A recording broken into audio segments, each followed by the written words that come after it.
right, you guys, you know I had a really bad day yesterday. I lost $518.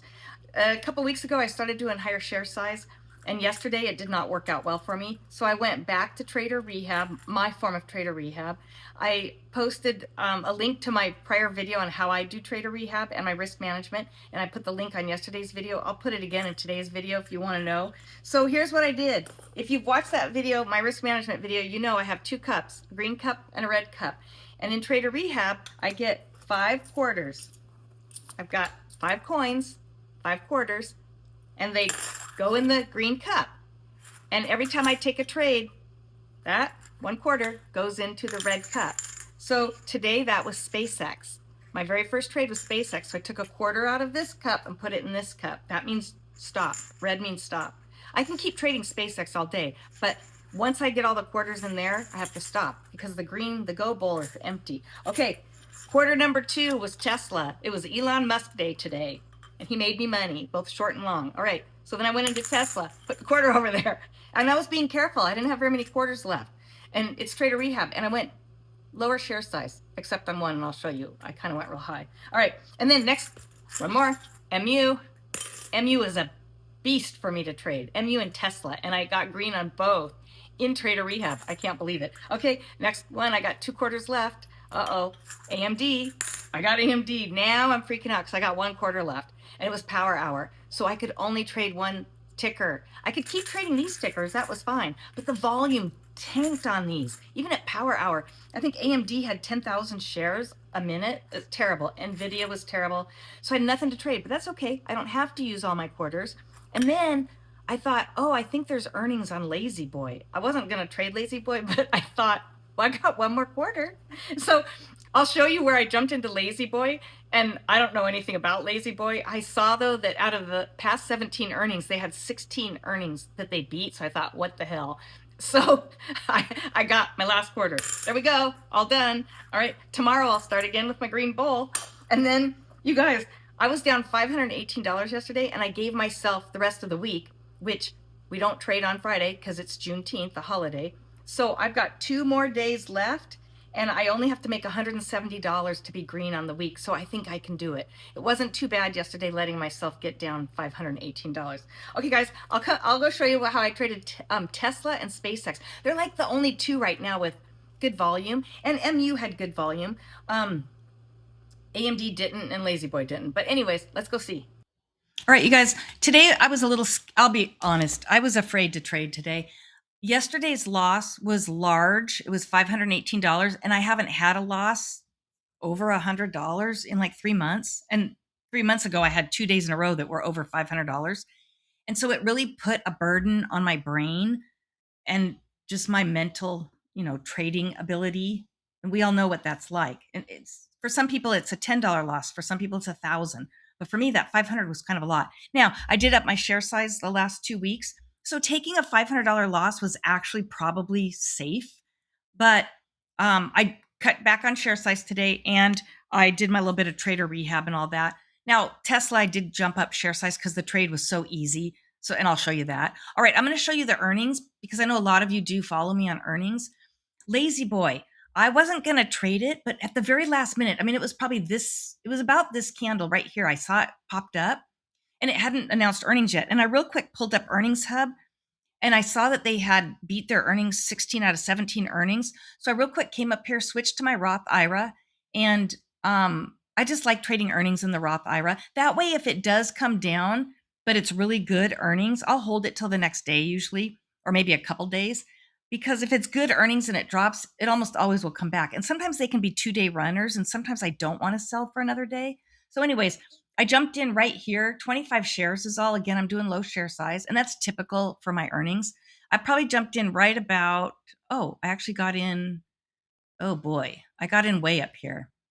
Okay, I got in almost at the top. And then, here's what happened. I had my mouse on buy the ask. You guys, you have to do this. Watch the spread here. And if you need a spread label, just tell Gemini.google, describe what you want, and tell them to code it in ThinkScript, and then you can import it in here. It'll give you a label. If you need help on that, Tell me in the comments and I'll try to type it all out. Okay, so the spread was 10 cents when I got in. I literally am hovering over the ask. The spread is 10 cents. I hit buy the ask, and instantly, right when I clicked buy the ask, the spread jumped up to $1.40.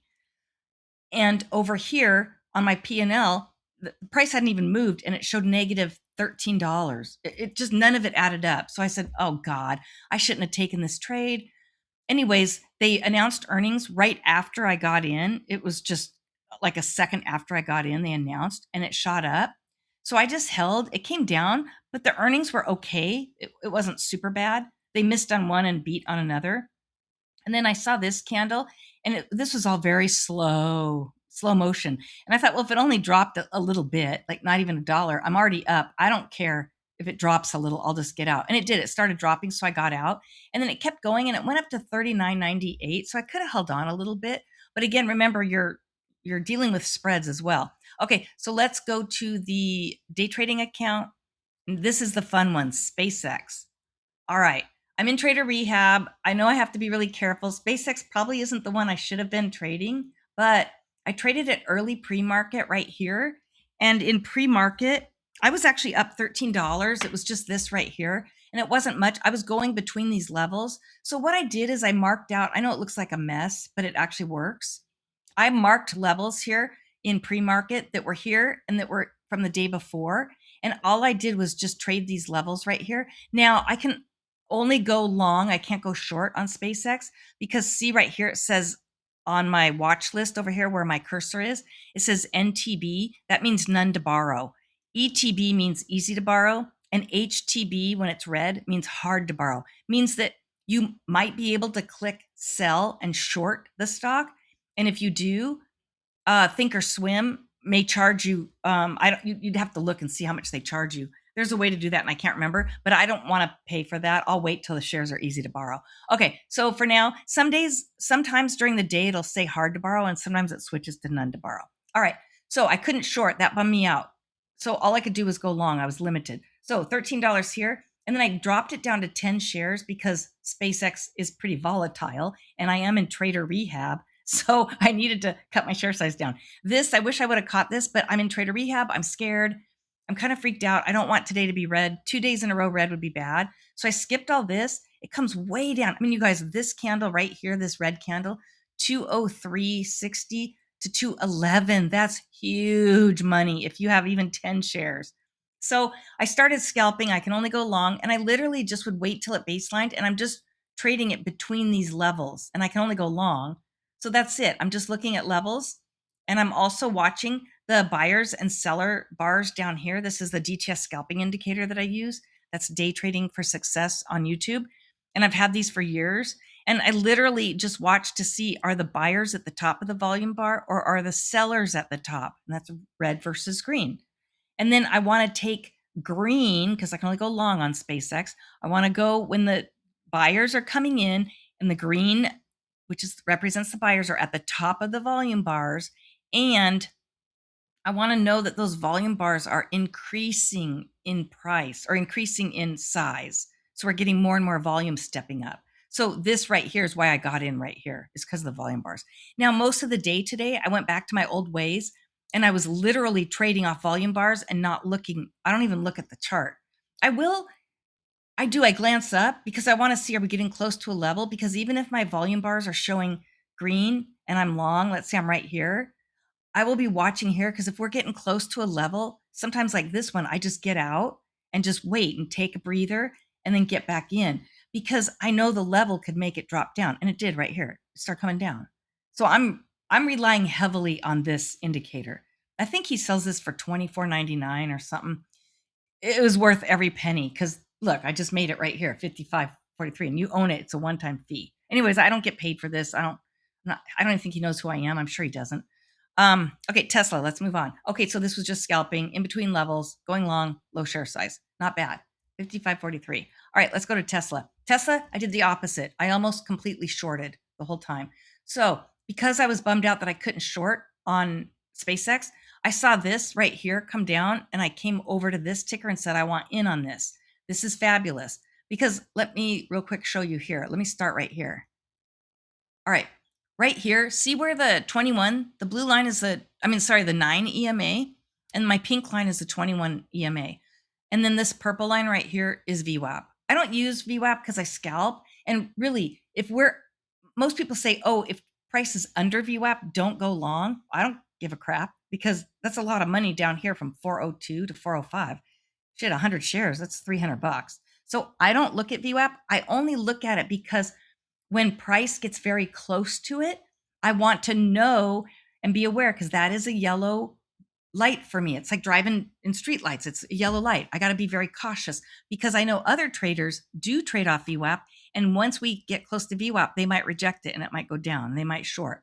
So once I saw the 9 EMA cross below the 21, I knew that price was coming down. So I get over here and it is completely stayed under. All it does is come down, pull across, hit it again, come down, pull across, basically hit it again. And so that was just too easy. I decided to up the share size because seriously, that is easy trading. And on Tesla, I can never trade more than like 50 shares of Tesla at the most. I was trading 160, 250. I mean, I was trading a lot, but very small scalping, like pennies. Again, remember, I'm taking the spread. If the spread during the day, Tesla's not a 15-cent spread. It was maybe, let's say 10 cents. So I got 10 cents going in, 10 cents selling. That's 20 cents. And I want to get at least 10 cents. So I need to make sure that I'm scalping a total of 30 cents to get my 10 cents. Now, we were going from here, 402.35, down to 401.39. That's a whole dollar. So all I got to do is scalp a tiny piece of that, just half of it. So this right here is my ideal situation where if we are going short, we come down and we move sideways. It's not even like a huge pullback way up to the 9. We're just hugging the 9 and it's a straight across pullback down, straight across pullback down. Now, this is where I stopped. Look, this is why I stopped right here. Now it no longer becomes a pullback. Now we're going sideways. This is now support right here. And I can see within 2 candles, I can see this is support. It's wicking down and trying to go below, but buyers are pushing it up. And we still have buyers here, and buyers were stepping up right here and sellers were coming down. So I knew this was going to be a reversal in here and go long. Now, I did not trade it, and I'll tell you why. I'm in Trader Rehab. I have already traded high share size on this. I only took a few scalps, which is perfect. And I don't even think I had any red trades in here. And I'm at 97.57. For me to trade low share size, well, not low share size on here, but for me to be in Trader Rehab concentrating on low share size and only a few scalps, $100 done. I just stopped. That's what got me into trouble yesterday when I decided to keep going. And this was painful to watch this go up because price action was telling me it's going up.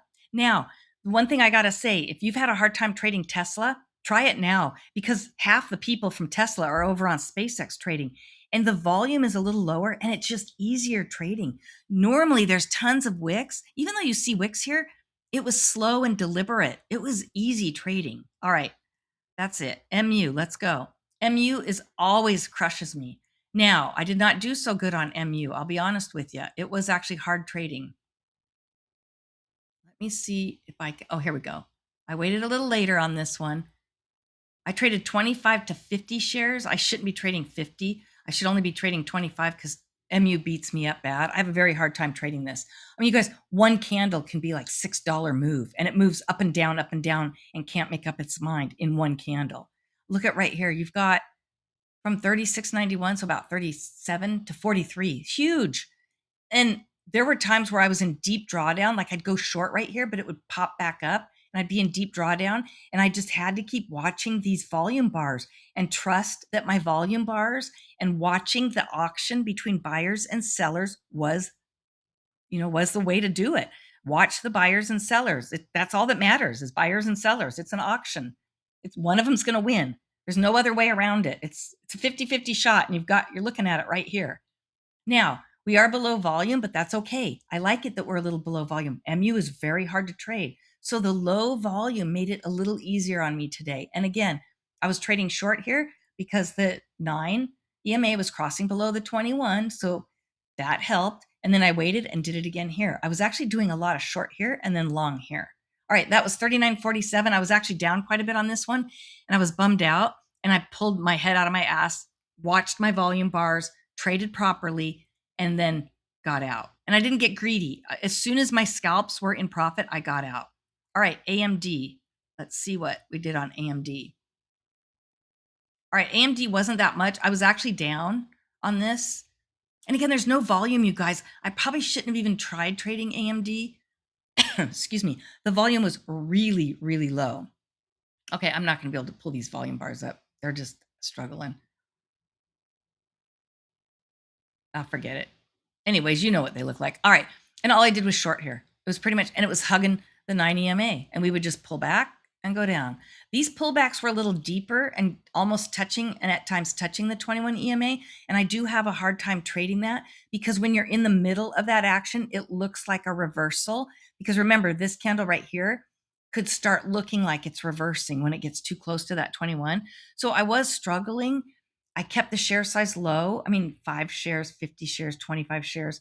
And then once I was at profit, I just stopped. I didn't even try to move on. Okay, guys, so that's it. $232.83. Because I traded Sunday night futures for $118, I think it was, all I got to do is about $170 in the next 2 days to cover my loss for the week from yesterday. So we'll see if I can do it. You guys let me know what you traded. If you're finding volatility to be really low, are you struggling with that? Because I am definitely struggling. If there's certain tickers that have really good volume that you're seeing, let me know. This is it for me, SpaceX and Tesla. And MU is very tradable right now. Okay, thanks guys. Bye.